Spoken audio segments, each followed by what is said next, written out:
IoT 네트워크 두 번째 강의를 시작하겠습니다. 본 강의에서는 사물 인터넷, IoT가 만드는 네트워크의 특성에 대해서 소개를 하겠습니다. 먼저 IoT 정의를 소개를 해 주고요. IoT를 이용해서 할 수 있는 여러 가지 응용들, IoT 네트워크를 어떻게 이해를 해야 되는지, IoT 네트워크의 구체적인 예를 들어서 설명을 해 주도록 하겠습니다. 그리고 사물 인터넷, IoT를 구성하는 소프트웨어가 가져야 되는 네 가지 특성에 대해서 상세하게 소개를 하도록 하겠습니다.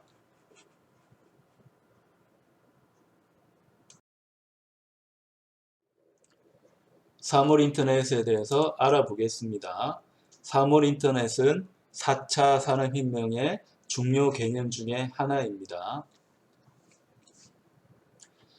사물 인터넷이라는 개념은 네트워크 분야에서 오래전부터 만들어 오던 개념이고 네트워크의 미래지향적인 개념이라고 할 수 있습니다. 사물 인터넷은 예전에는 Ubiquitous Computing이라고 해서 삼라만상에 다 존재하는 계산 기능이라는 의미로 사용을 했습니다. 간략하게는 유빅터스라는 표현을 사용을 했습니다. 근데 이런 네트워크 개념들이 그다지 인기를 얻지 못했기 때문에 새롭게 만들어낸 개념이 IoT, 사물 인터넷이라고 할 수 있고요. 사물 인터넷은 Internet of Things라고 해서 사물들을 위한 인터넷, 사물들의 인터넷이라고 볼 수 있습니다. 스마트 디바이스 개념에서도 볼 수 있듯이 각각의 기기들은 그 자체만으로 존재하기보다는 서로 간의 연결성이 중요합니다. 연결할 때 우리가 네트워크를 상정을 해야 되는데 자기 스스로 네트워크를 만들 수도 있겠지만 그렇게 하면 효율적이지 않고 가격도 올라가기 때문에 기존에 있는 네트워크 개념을 채용하는 게 더 좋습니다. 그래서 특별한 예외가 없다고 하면 네트워크라고 하면 인터넷입니다. 그래서 인터넷을 이용해서 각각의 사물들을 연결하고 이를 통해서 정보 교환을 원활하게 해주는 개념이 IoT라고 볼 수 있습니다. 밑에 그림을 보면 IoT의 기본 개념을 우리가 볼 수 있습니다. 잘 보면 이 디바이스에서 여러 가지 정보를 수집을 하고 있습니다. 이 수집된 정보는 네트워크로 들어갑니다. 어떤 네트워크인가요? 인터넷이라는 네트워크로 들어가는 거죠. 네트워크에 들어가게 되면 이 네트워크가 허브 역할을 해서 이 디바이스가 만들어내는 이 빅데이터 정보를 서버에서 AI 개념으로 해서 가공을 할 수 있습니다. 가공을 하게 되면 데이터가 가공이 되면 이러한 데이터는 information, 정보라고 부르게 됩니다. 이 정보를 활용해서 개인 사용자가 사용할 수도 있겠고 사업을 하는 사람들이 사업 측면으로 사용할 수도 있겠습니다. 그래서 이런 측면에서 IoT라고 하는 것은 네트워크의 미래 기술이라고 볼 수 있습니다. 이 미래 기술이 이제 우리 코앞에 온 거죠. 그러다 보니까 이 IoT 기술을 더 발전시킨 개념도 등장하는데요. 그건 우리가 IoE라고 할 수 있는데 만물 인터넷이라고 할 수 있습니다. 그러니까 Internet of Everything이라고 해서 사물뿐만 아니라 존재할 수 있는 이 모든 것들을 다 인터넷으로 연결하자는 개념인데 IoT보다 더 광범위하게 개념을 잡은 거라고 볼 수 있겠습니다. 밑에 빠르게 돌아가는 그림은 보잉이라는 미국 항공회사에서 제안을 한 개념입니다. 보잉은 항공기를 만들기 때문에 다양한 부품들이 항공기 개발에 들어갑니다. 그러면 이 항공기에 들어가는 부품들을 조달을 해야 되고요. 조달이 오면 부품들을 만들어야 되겠죠. 근데 언제 만들 건가 하는 게 중요합니다. 물건이 팔려야지 부품도 새로 공급이 될 거니까 부품을 만들기 위해서는 제품 판매량, 그 다음에 주변 환경들을 다 알아야 됩니다. 이런 것들을 종합적으로 네트워크화해서 항공기 부품에 들어가는 스플라이 체인을 사물 인터넷으로 연결하고자 하는 시도가 있다는 겁니다. 그래서 여러 가지 상황들, 품질 측면으로 보더라도 불량률을 줄이는 방향으로 이 IoT를 구축을 해줘야 되는데 어떻게 할 거냐, 그런 것들에 대한 고민이 이 그림에 들어가 있다고 보면 됩니다. 어쨌건 우리가 사물 인터넷이라고 하는 것은 사물들을 인터넷으로 연결한다는 개념인데, 연결만 해서 예전보다는 좀 좋아졌다, 특이해졌다 라고 하는 것은 사실은 공학적으로는 큰 의미가 없습니다. 사물 인터넷을 통해서 예전에 없던 가치가 만들어져야 됩니다. 품질로 치면 불량률이 내려가야 되고요. 회사 입장에서는 재고가 0으로 되는 게 가장 좋은데요. 재고를 최소한도로 줄일 수 있도록 무언가 스스로 생각하고 판단해서, 주변 환경을 판단해서 우리 회사에 도움되는 방향으로 사물 인터넷이 구현이 되어줘야 됩니다. 그래서 정리하자면 사물 인터넷이라고 하는 개념은 사물들을 인터넷으로 연결하는데, 연결하는데 그치지 않고 사물들 연결을 통해서 회사가 원하는 개발 목표에 부합하는 그런 부가가치를 만들어내는 게 중요하다고 볼 수. IoT를 어디에 활용할 건가? IoT 응용에 대해서 알아보도록 하겠습니다. 자, 여기는 일반 회사원의 예를 들었습니다. 자, 집에서 준비를 한 다음에 회사까지 대중교통을 타고 이동을 합니다. 회사에서 열심히 근무를 한 다음에 교통편을 이용해서 집으로 가는 게 일반적인 회사원의 생활 패턴이 되겠습니다. 자, 이런 일반적인 생활을 할 때 예전에는 스마트폰 하나만 가지고 다녔다고 하면 사물 인터넷, IoT가 활성화된 시대는 변화가 많이 일어날 수 있겠죠. 여기에 있는 이 모든 것들이 사물 인터넷 역할을 해주는 겁니다. 스마트 디바이스를 이용해서 네트워크화를 했기 때문에 예전에 멍텅구리 소자가 지능을 가진 스마트 디바이스가 되는 혁신이 일어나게 됩니다. 자, 거기에 대한 몇 가지 예를 들었습니다. 자, 여기 보게 되면 스마트 어플라이언스가 있는데, 우리가 사용하는 집안의 가정용품들이 스마트 디바이스 개념이 들어가서 저절로 움직인다고 보면 되겠습니다. 냉장고라든지 가스레인지, 그 다음에 수도 같은 것들이 자동적으로 스스로 판단해서 기능을 수행을 하도록 만들어줄 수가 있습니다. 그 다음에 잠자는 수면에 대한 정보를 수집하는 기능이 있을 수가 있고요. 그 다음에 집안에 이 보안 기능도 중요한데, 당연히 보안 기능은 네트워크로 연결돼서 인공지능까지 포함된다고 하면 우리의 생활을 더 한 단계 안전하게 해줄 수가 있습니다. 그 다음에 예전부터 많이 해왔던 홈 오토메이션, 가정 자동화 부분, 이건 새로 만들어지는 아파트에 많이 들어가 있습니다. 자동적으로 집 안을 수정을 할 수가 있겠고요. 그 다음에 뭐 에어컨을 자동으로 조절한다든지, 그 다음에 우리가 먹는 음식이라든지 영양소 정보를 수집을 해서 우리 건강을 한 단계 올릴 수 있도록 해줄 수도 있고요. 그 다음에 가스라든지 물이라든지 이런 뭔가 누출이 되는 부분을 자동으로 인지를 해서 필요한 절차에 따라서 누출되는 것을 차단시키는 기능까지 갈 수도 있겠습니다. 그 다음에 한국에는 적절하진 않지만 집에 이제 잔디밭이나 정원이 있다고 하면 그런 잔디밭과 정원을 자동적으로 조정을 해주고 제어를 해주는 부분들이 있을 수 있습니다. 이건 집에서 일하는 일이라고 하면, 회사에서는 보안 시스템이라든지 사무 기기들, 그 다음에 주변 환경에 대한 센서들이 협력을 해서 이 사무실에서 근무하는 사람들이 훨씬 더 안전하게 그 다음에 업무에 집중할 수 있도록 해주는 기능들을 볼 수가 있습니다. 그 다음에 필요한 경우에 자판기에서 뭔가를 이제 얻을 수 있을 건데 사용자 맞춤형 자판기 같은 게 나올 수도 있겠고요.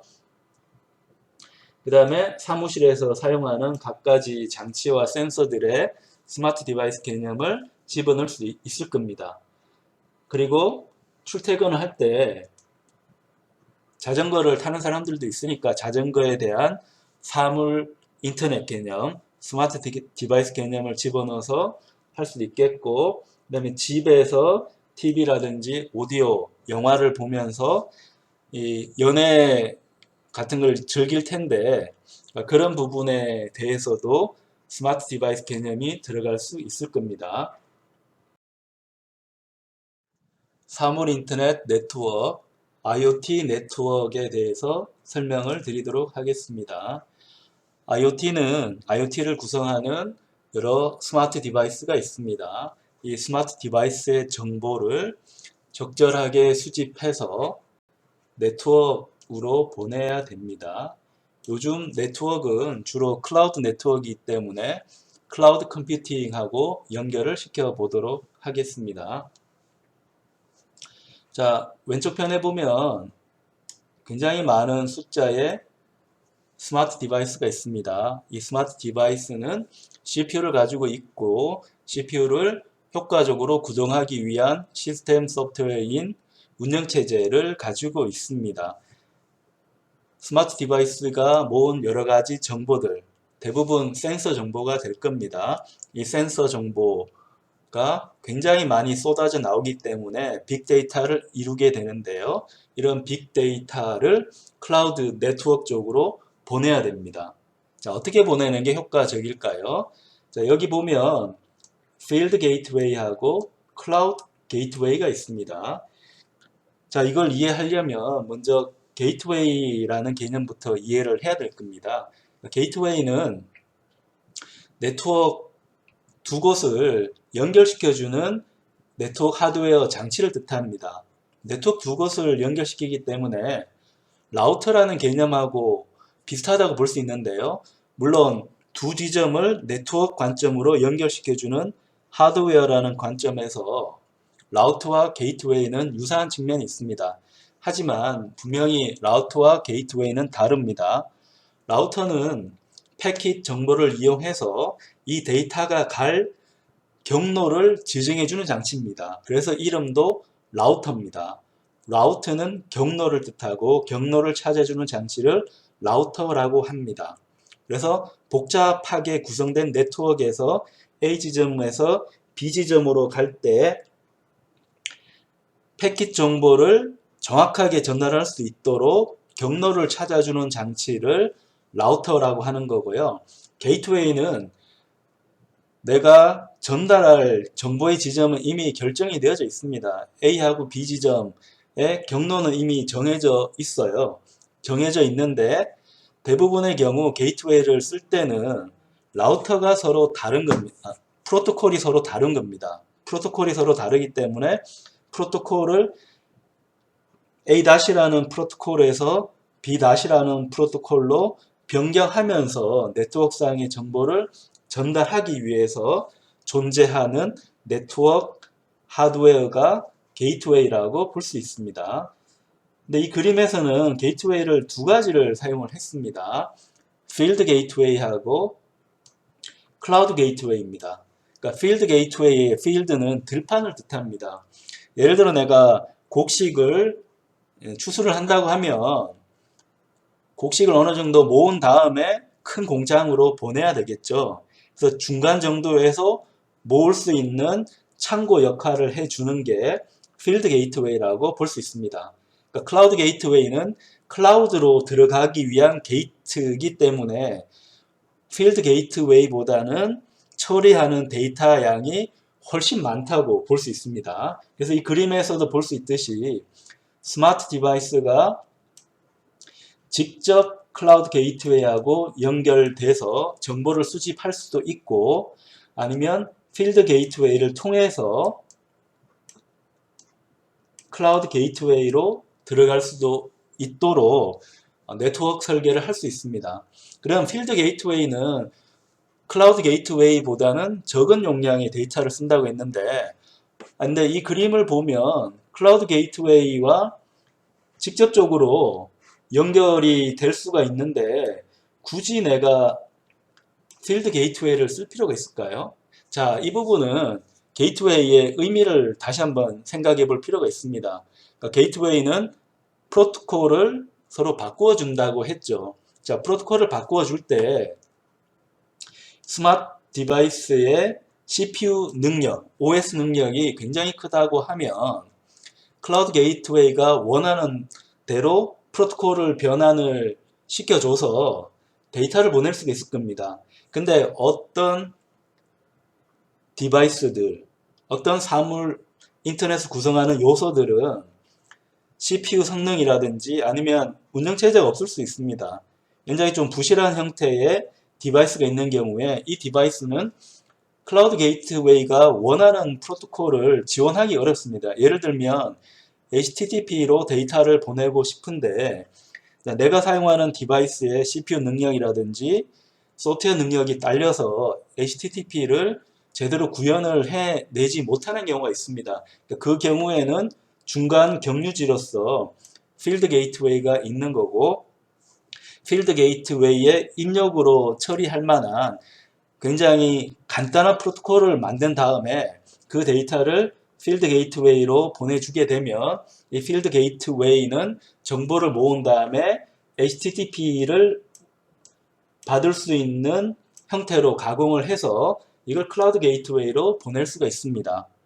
근데 어떤 경우는 아주 특별한 프로토콜이라서 프로토콜 어댑터가 필요한 경우도 있습니다.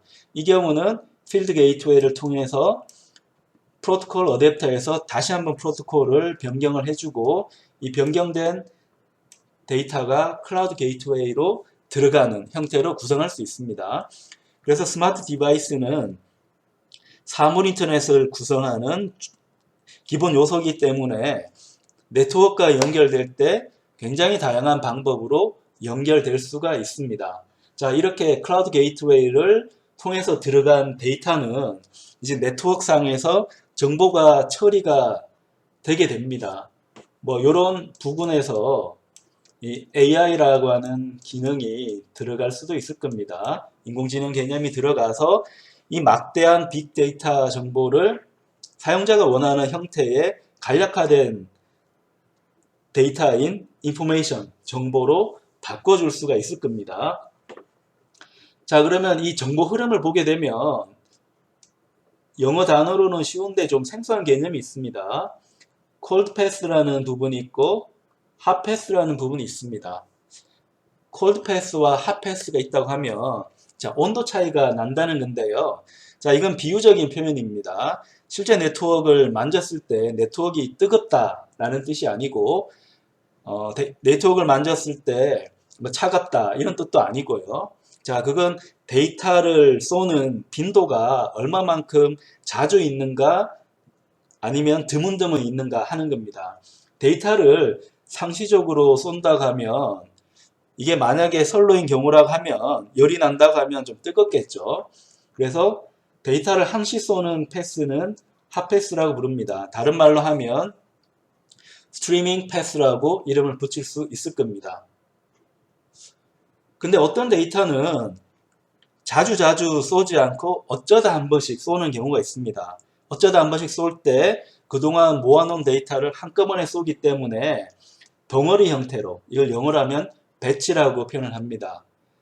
그래서 배치 패스 형태로 보내는 경우도 있습니다. 이런 경우는 콜드 패스라고 이름을 붙이게 됩니다. 그래서 정리하자면 자, 데이터를 보낼 때 내가 스트리밍 형태로 보내는가 어쩌다 한번 배치 형태로 보내는 게 따라 가지고 데이터 패스의 특성은 달라지고 당연히 프로토콜도 달라지게 되겠죠. 자, 이런 정보 흐름을 이용해서 여기에 인공지능 개념을 포함한다든지 아니면 다른 정보 처리 개념을 포함하게 되면 이제 사용자가 원하는 유용한 정보가 얻어지게 됩니다. 이 정보를 효과적으로 표현하기 위해서 비주얼리제이션, 시각화 할 수도 있을 거고요. 아니면 개별 회사에 맞게 사업 특성에 맞게 데이터를 가공해서 제공을 해 줄 수 있을 겁니다. 자, 그래서 이 IoT와 클라우드 컴퓨팅 개념으로 이 IoT 네트워크를 한번 살펴보게 되면 IoT라고 하는 정보들이 데이터를 모으게 되면 클라우드 쪽으로 정보를 보냅니다. 보내면 클라우드 네트워크 쪽에서는 인공지능 개념이라든지 정보 처리 개념을 이용해서 데이터를 원하는 형태로 가공해서 다시 한번 다른 산업체라든지 개인한테 네트워크 정보를 전달을 해주게 됩니다. 다만 이 전달하는 정보가 굉장히 민감한 정보고 변경돼서도 안 되고 변경됐다고 하면 누가 변경했는지 추적하고 싶다고 하면 이때 블록체인 개념을 집어넣어서 이 IoT와 AI 뿐만 아니고 블록체인이라는 개념까지 집어넣어서 데이터의 신뢰성을 더 높이기 위한 개념들도 우리가 연구를 하고 실제 문제에도 적용하려고 노력을 하고 있습니다. Infrastructure Type에 대해서 알아보도록 하겠습니다. 자, 우리가 IoT 서비스 기획을 할 때 이 IoT가 어디에 쓰이는지에 따라서 우리가 구축해야 되는 IoT 네트워크의 인프라스트럭처, 기반 구조는 달라지게 됩니다. 이 타입은 세 가지 정도로 나누어서 생각할 수가 있습니다. 첫 번째는 컨슈머 IoT라고 해서 소비자용, 일반 소비자용 사물 인터넷이라고 볼 수 있고요. 두 번째는 커머셜 IoT라고 해서 상업용으로 사용하는 IoT, 쉽게 말하면 회사 용도, 상업 용도, 상점 용도로 사용하는 사물 인터넷이라고 생각을 하면 되겠습니다. 세 번째는 인더스트리얼 IoT라고 해서 산업 현장에서 대규모로 사용하는 사물 인터넷이라고 볼 수 있습니다. 그래서 인더스트리얼 IoT는 약어로 IIoT라고 부르기도 합니다. 먼저 컨슈머 IoT부터 알아보도록 하겠습니다. 컨슈머 IoT는 우리가 주변에 많이 볼 수 있는 게 이런 AI 스피커 종류들입니다. 물론 이거 말고도 많은 걸 볼 수 있지만 요즘 대표적으로 볼 수 있는 건 AI 스피커인데요. 이 그림은 카카오에서 나온 AI 스피커가 되겠습니다. 이 컨슈머 IoT인 경우는 사용자와 네트워크 쪽은 확연히 다른 인프라스트럭처를 가지고 있습니다. AI 스피커만 하더라도 사용자가 이 사물 인터넷 기기에 대해서 할 수 있는 일은 거의 없습니다. 이 시스템에 설정된 내용 정도만 우리가 변경을 할 수가 있고 사용자가 주도적으로 이 사물 인터넷의 개별적인 내용들을 관리하기는 어렵습니다. 하지만 이 컨슈머 IoT 같은 경우는 이 기기의 인프라스트럭처를 이루는 그 네트워크에 해당되는 부분은 굉장히 대규모로 이루어져야 됩니다. 어떤 말인가 하면 이 기기들은 일반 소비자용, 개인용으로 쓰기 때문에 개인 소비자들이 사용하는 기기의 개수가 굉장히 많습니다. 뭐 수십만 개, 수백만 개 되기 때문에 이런 다양한 노드들, 수백만 개의 노드들에서 오는 데이터를 어떻게 효과적으로 처리할 건가. 그래서 그 데이터를 효과적으로 처리하기 위해서 기본적으로는 데이터가 지각각 마음대로 올 수 없기 때문에 굉장히 표준화하고 절차적으로 통일을 해둔 상태입니다. 그러다 보니까 컨슈머 IoT인 경우는 기기 간의 호환성이 굉장히 떨어집니다. 예를 들어 카카오의 AI 스피커에 있는 기술이 아마존이라든지 이런 미국 업체에 있는 AI 스피커 기술하고는 네트워크 측면에서는 다르기 때문에 서로 호환돼서 데이터를 교환하기가 상당히 어렵다고 볼 수 있습니다. 두 번째로 살펴볼 부분은 커머셜 IoT, 상업용 IoT가 되겠습니다. 자, 이 IoT는 이름에도 볼 수 있듯이 그 상업적인 사업에, 커머셜 비즈니스에 사용하는 거라 볼 수 있습니다. 밑에 있는 그림은 암이라는 회사에서 제시한 커머셜 IoT를 어떻게 사용하는가를 보여주는 그림인데요. 우리가 어떤 건물 안에 들어가게 되면 사람이 왔기 때문에 인지를 해서 뭐 불을 켠다든지, 그 다음에 이 사용자가 누구인지 인식도 우리가 하고요.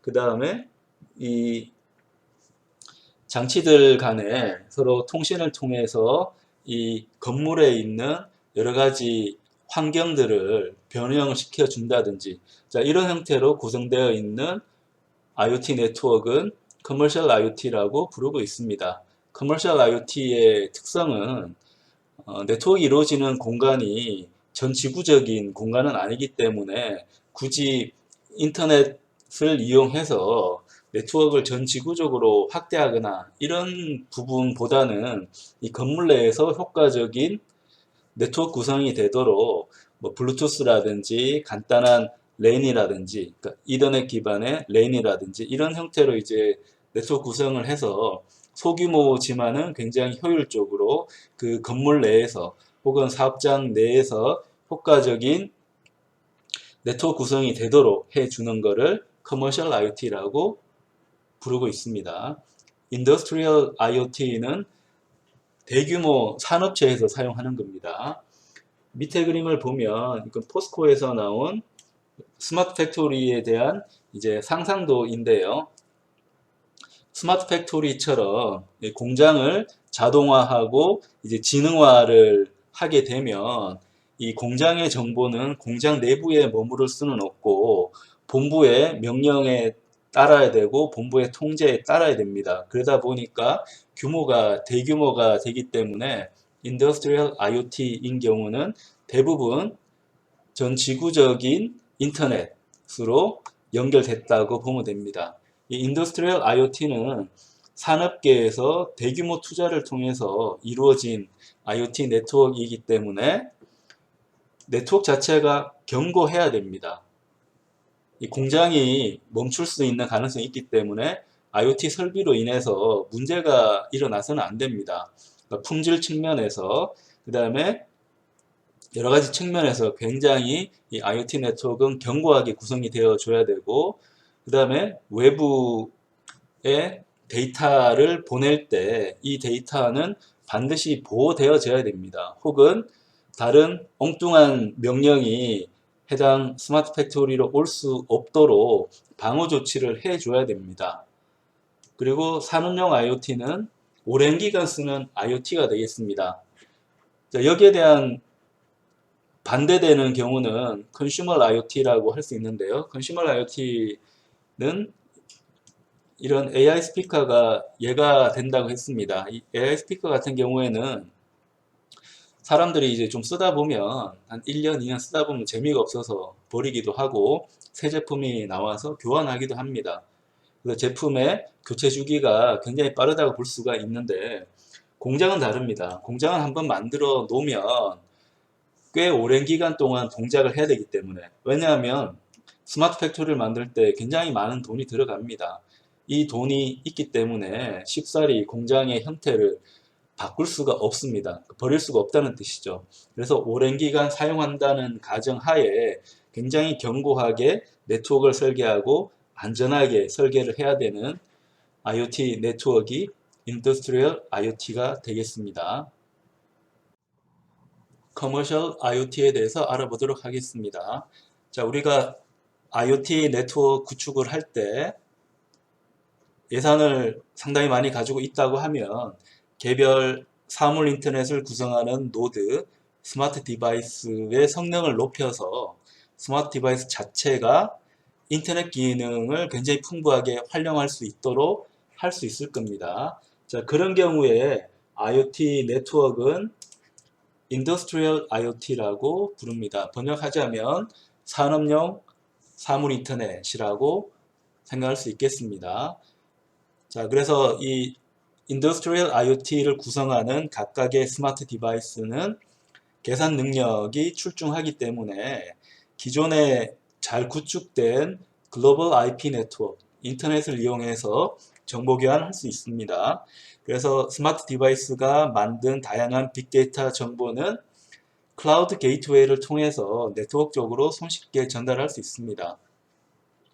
자, 이렇게 되면 문제는 간단해지지만 각각의 스마트 디바이스 단가가 올라가는 문제가 있기 때문에 이 문제를 해결하기 위해서 커머셜 IoT 개념을 도입을 합니다. 번역하자면 상업용 사물 인터넷이라고 할 수 있겠습니다.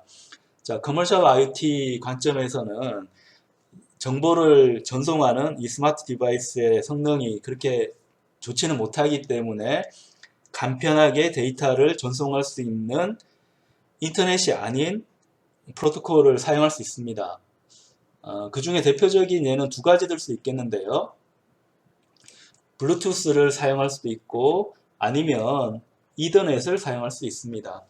블루투스는 우리가 많이 들어봤기 때문에 블루투스라는 개념은 뭐 더 살펴볼 필요는 없겠고요.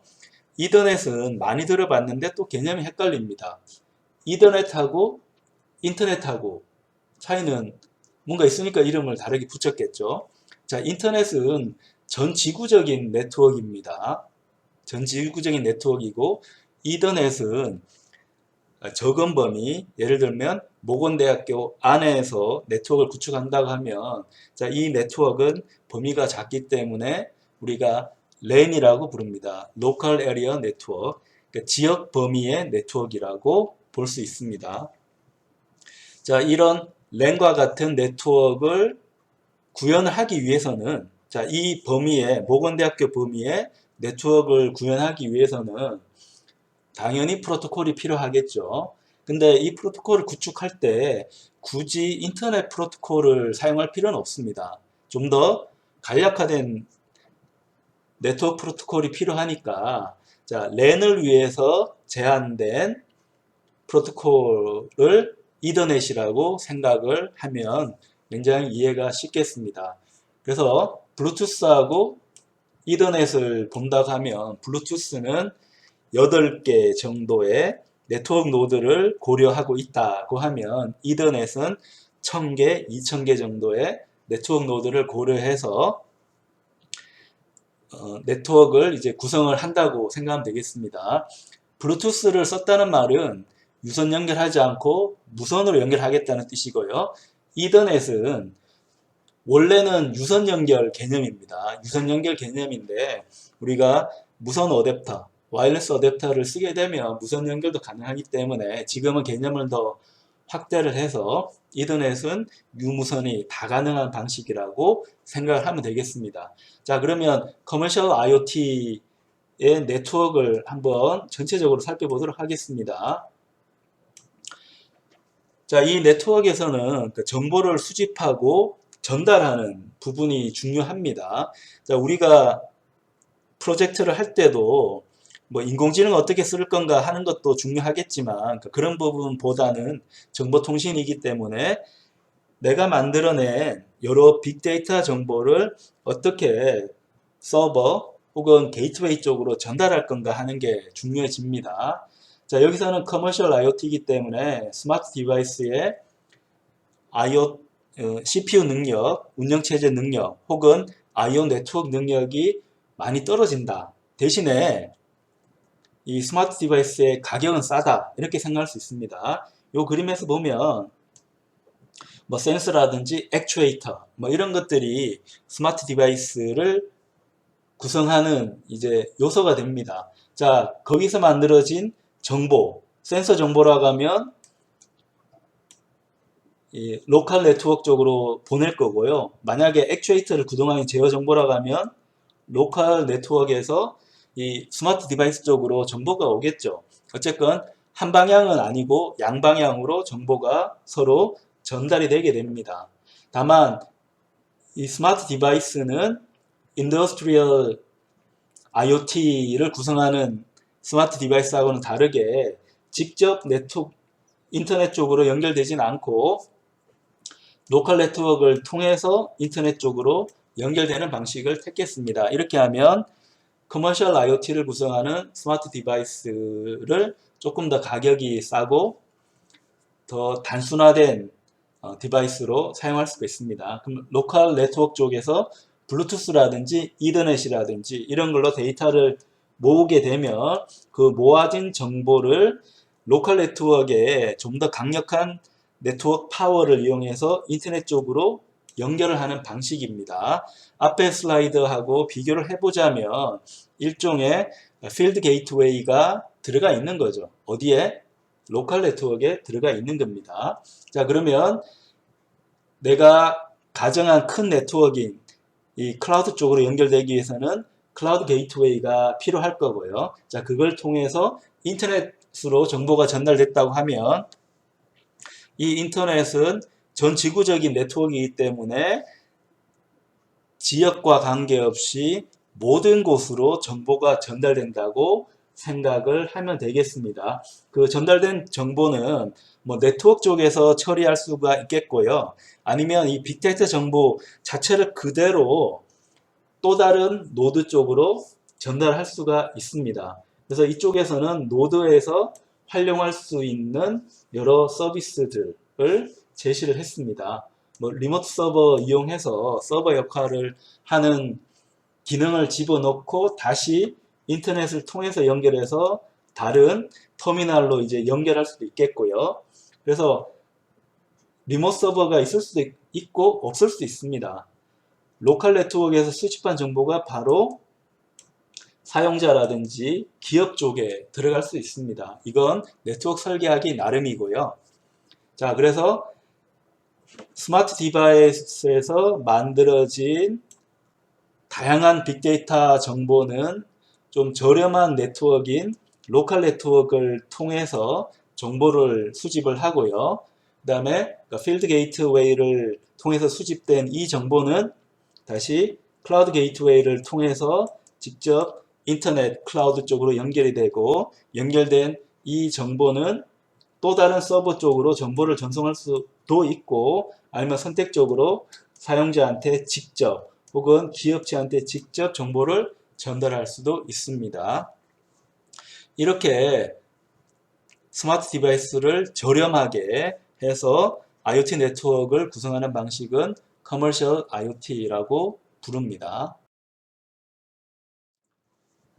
IoT 소프트웨어, 사물 인터넷 소프트웨어의 필요 조건에 대해서 설명을 하도록 하겠습니다.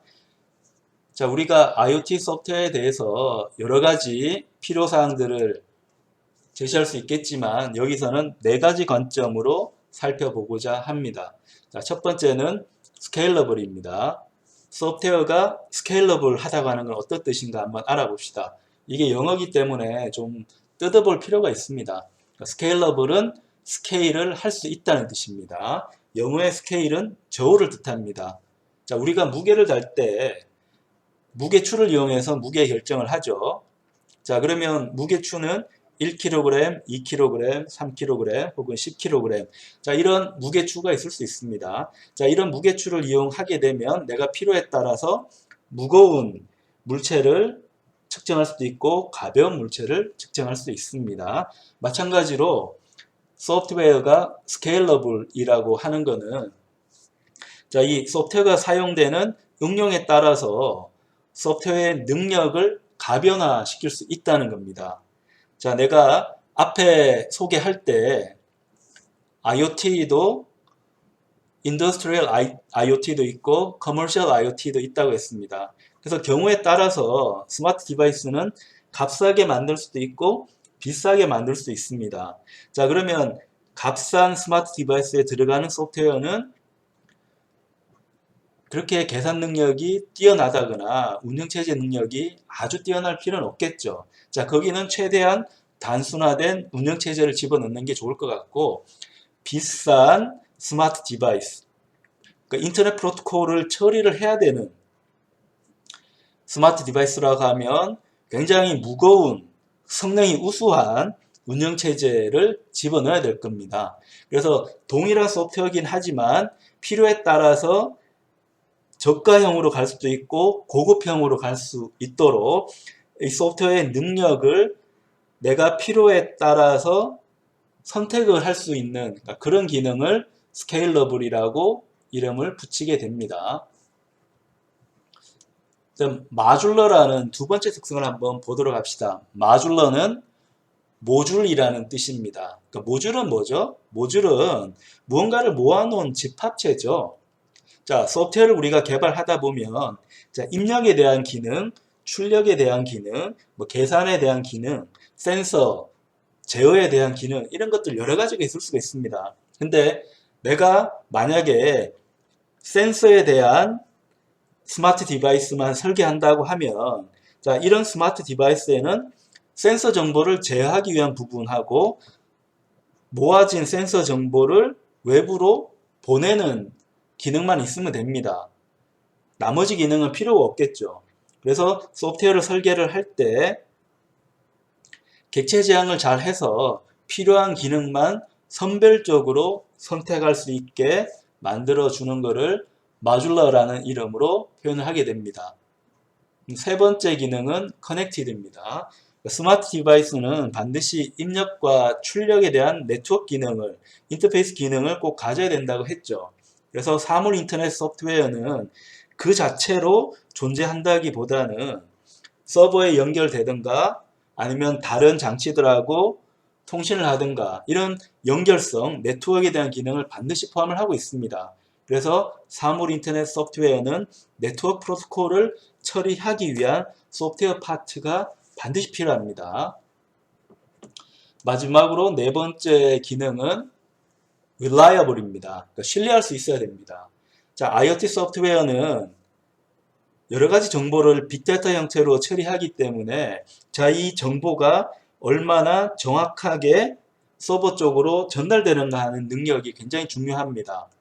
근데 내가 소프트웨어를 개발할 때 내가 열심히 짰으니까 이 소프트웨어는 신뢰할 만하다 이럴 수는 없겠죠. 반드시 인정을 받아야 되고 검증이 되어야 됩니다. 그 다음에 이 소프트웨어에 대한 검증이 된다 하더라도 실시간으로 보내는 이 빅데이터 정보가 중간에 변형이 가해진다. 변형이 가해질 수도 있기 때문에 자, 여기에 대한 신뢰성을 어떻게 확보할 건가 하는 부분이 소프트웨어 기능에 반드시 들어가야 됩니다. 그래서 정리하자면 IoT 소프트웨어에는 Scalable, Modular, Connected, Reliable 이라는 네 가지 요소가 꼭 들어가야지 사물 인터넷, 스마트 디바이스가 구성하는 이 사물 인터넷을 위한 소프트웨어가 된다라고 생각을 할 수 있습니다.